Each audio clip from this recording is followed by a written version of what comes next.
بسم الله الرحمن الرحيم. اللهم صل على محمد وعلى آل محمد كما صليت على إبراهيم وعلى آل إبراهيم إنك حميد مجيد. اللهم بارك على محمد وعلى آل محمد كما باركت على إبراهيم وعلى آل إبراهيم إنك حميد مجيد. عن عبد الله بن مسعود رضي الله تعالى عنه وعنهم قال، عبداللہ بن مسعود رضی اللہ تعالیٰ سے روایت قال فرماتے ہیں سألت میں نے پوچھا رسول اللہ صلی اللہ علیہ وآلہ وسلم سے کیا ای ذنب اعظم عند اللہ کہ اللہ کے ہاں سب سے بڑا گناہ کون سا ہے؟ قال اللہ کے رسول نے فرمایا ان تجعل کہ تو بنائے للہ اللہ کے لیے ندن کوئی شریک، ندن کوئی شریک، وہو اور حال یہ ہے کہ خلقک کہ اس شریک کو بھی اللہ پاک نے خود ہی بنایا ہے. ٹھیک ہے. قال اللہ کے رسول نے فرمایا، قال ابو عبداللہ بن مسعود فرماتے کہ میں نے کہا قلت له، میں نے اللہ کے رسول سے فرمایا ان ذلک العظیم، یہ بہت ہی بڑی گناہ ہے. قال قلت عبداللہ بن مسعود فرماتے کہ میں نے پوچھا ثم ای، اس کے بعد کون سا گناہ ہے؟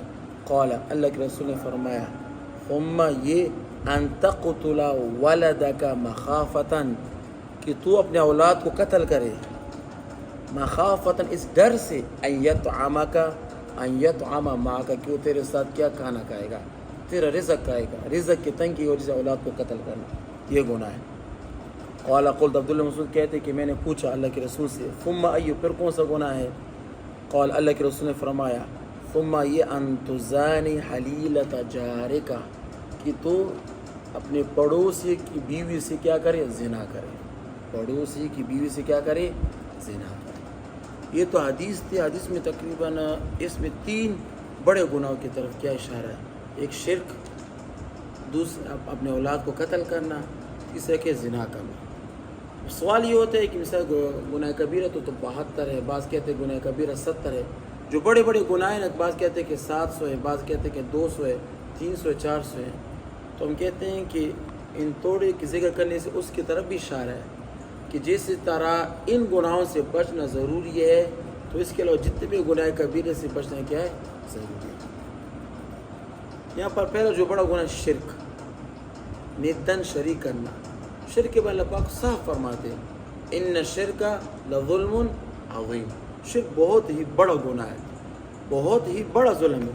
اللہ پاک کیا فرماتے ہیں ان اللہ لا یغفر ان یشرک به ویغفر ما دون ذلک لمن یشاء کہ اللہ پاک شرک کے علاوہ باقی تمام گناہوں کو معاف کرتا ہے، شرک معاف نہیں کرتا. دار جہنم میں جائے گا، خالدا فیہا ابدا، جہنم میں ہمیشہ رہے گا.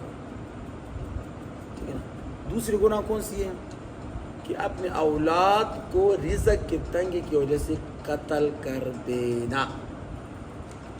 قرآن میں اللہ پاک کیا فرماتے ہیں وَلَا تَقْتُلُوا أَوْلَادَكُمْ خَشْيَةَ إِمْلَاقٍ نَحْنُ نَرْزُقُهُمْ وَإِيَّاكُمْ کہ اپنے اولاد کو رزق کی تنگی کی وجہ سے قتل مت کرو اے بنی آدم، میں تجھے بھی رزق دیتا ہوں ان کو بھی رزق دیتا ہوں. قرآن تو کہتے ہیں قتل نہیں کرنا، ہم قتل کرتے ہیں. نعوذ باللہ من ذالک. آج کل جو کہتا ہے ہم سنتے ہیں کہ خودکشی کرتے ہیں، اولاد کو قتل کرتے ہیں رزق کی تنگی وجہ سے. انہوں نے قرآن نہیں پڑھا، انہوں نے قرآن نہیں پڑھا، انہوں نے حدیث کا مطالعہ نہیں کیا. اللہ پاک کیا فرماتے ہیں؟ حدیث کیا فرماتے ہیں؟ اولاد کو قتل نہیں کرنا. حالات آتے ہیں، حالات اللہ کی طرف سے آتے ہیں، اس پر صبر بھی کرنا چاہیے. صبر کہاں کرو گے؟ آج کل جو عورتیں اپنے پیٹ میں کے بچوں کو جو مارتے ہیں، قتل کرتے ہیں، ضائع کرتے ہیں، یہ بھی اس میں آتا ہے. جو بچے وہ قتل کرتے ہیں نا ماں کے پیٹ میں، یہ پریگننسی جو ہوتی ہے عورتیں کہ اپنی اولاد کو ضائع کر دیتی ہیں، یہ بھی اس ڈر کی وجہ سے کہ پھر ہم کہاں سے اس کو دیں گے، تو اس سے بچنا چاہیے. ٹھیک ہے نا. تیسرے جو بڑی گناہ ہے اپنی پڑوسی کی عورت سے زنا کرنا. آج کل تو یہ سب اس میں پھیلا ہے. ٹھیک ہے نا.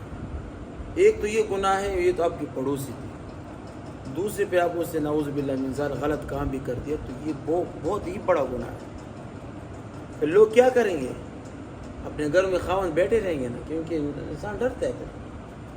کہتے ہیں کہ جس محلے میں جس گلی کوچے میں ایک بدکار زناکار عورت آ جائے نا پورے محلے کو تباہ و برباد کر دیتی ہے.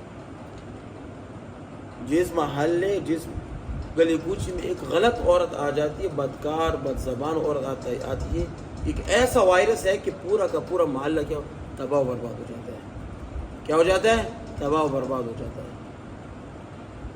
پھر لوگ کیا کریں؟ اپنے گھروں کی حفاظت کریں گے, پھر کاروبار تو کوئی نہیں کرے گا. پھر تو اس سے کیا ہوتا ہے؟ نظام درہم برہم ہو جاتا ہے. اس لیے حدیث میں آپ کو فرمایا تھا کہ عورتیں ناقصات العقل اور دین ہیں, لیکن اس کے باوجود بھی میں عورتوں کو کیا کرتا ہوں, بہت عقل مند لوگوں پر غالب دیکھتا ہوں, ان کو ختم کر دیتی ہے.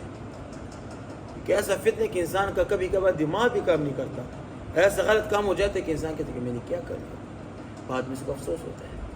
اس حدیث میں 3 بڑے گناہوں سے تاکید کی ہے کہ ان سے کیا کرنا ہے, بچنا چاہیے. اللہ پاک ہمیں بھی ان گناہوں سے بچائے اور تمام مسلمانوں کے بڑے بڑے گناہوں سے محفوظ کرنے کی توفیق عطا فرمائے. وآخر دعوانا ان الحمدللہ رب العالمین.